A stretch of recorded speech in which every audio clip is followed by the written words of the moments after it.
Teriyaki Almond Flax Crackers.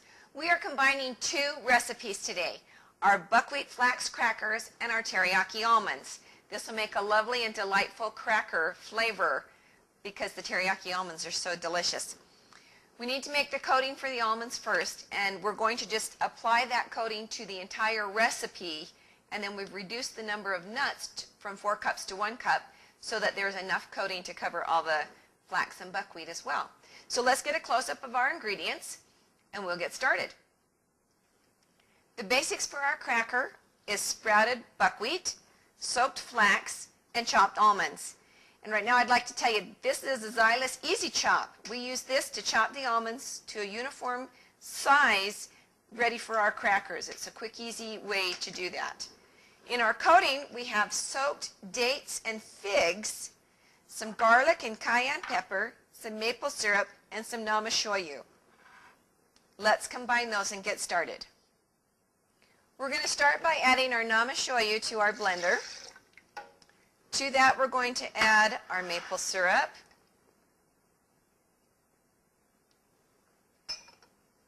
our garlic and cayenne, and then our soaked dates and figs. Now we want to save and reserve our soak water. If this gets too thick to turn over, we can always add a little bit of this soak water to make it blend a little bit better.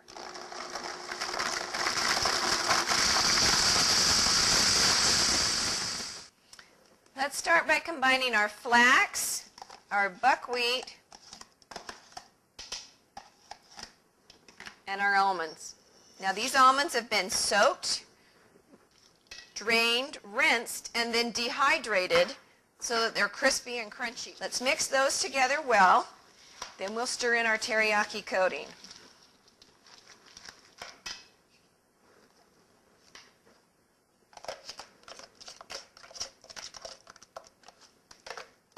If your family likes teriyaki flavor, they are going to love these crackers.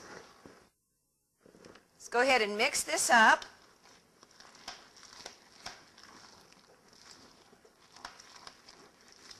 Then we'll spread them out on our dehydrator tray.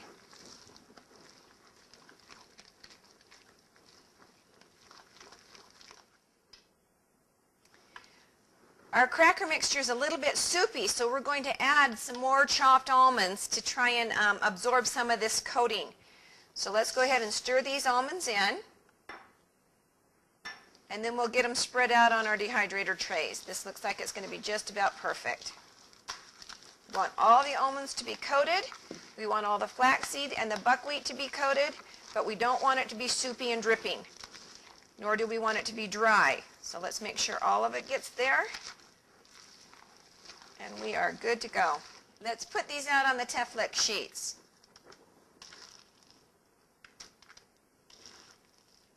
Two or three, sometimes even 4 big scoops. We don't want these to be too thin. We don't want them to break apart as they dry or crumble when we're finished. We'll spread them out. We'll put them in our dehydrator at 105 degrees.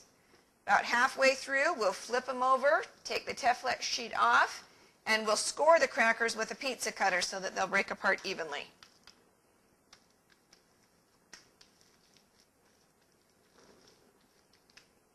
There's our first pan of teriyaki almond flax crackers.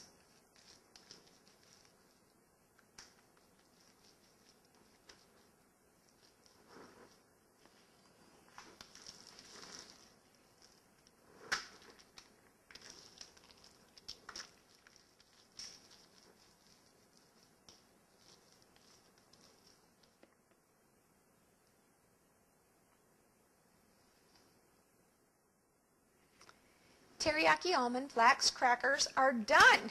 Don't be surprised if you find missing pieces when you open your dehydrator. These are so yummy. My family can't wait for them to be finished before they start to snitch them out of the dehydrator and eat them. You can tell that these crackers were scored before they finished dehydrating. That makes them easier to break apart and easier to store. We're going to store them in a Ziploc bag because I make enough of these that I can't fit them all in one airtight container. And these will be gone quite quickly. My family loves these. If you love teriyaki flavor, you're going to think you have died and gone to heaven, that these crackers are a dream come true. Teriyaki almond flax crackers.